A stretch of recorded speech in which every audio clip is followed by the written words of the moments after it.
یوسفی گمگشته باز آید به کنعان، غم مخور. کلبه ای احزان شود روز گلستان، غم مخور. ای دلی غم دیده حالت به شود، دل بد مکن. وین سری شوریده باز آید به سامان، غم مخور. گر بهار عمر باشد باز بر تخت چمن، چتر گل در سر کشی ای مرغ خوشخوان، غم مخور. دور گردون گرد و روز بر مراد ما نرفت، دایما یکسان نباشد حال دوران، غم مخور.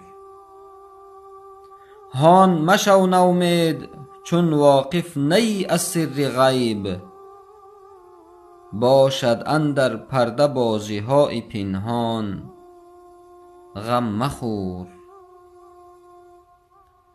ای دل ار سیل فنا بنیاد هستی برکند، چون تو را نوح است کشتیبان ز طوفان، غم مخور. در بیابان گر به شوق کعبه خواهی زد قدم، سرزنش ها گر کند خار مغیلان، غم مخور.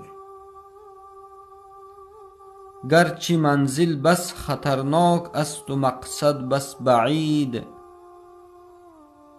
هیچ راه نیست کان را نیست پایان، غم مخور.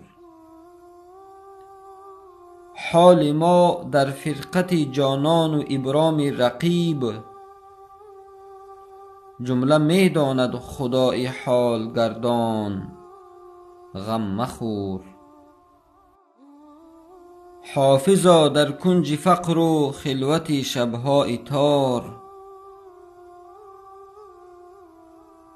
تا بود ورد دعا و درس قرآن، غم مخور.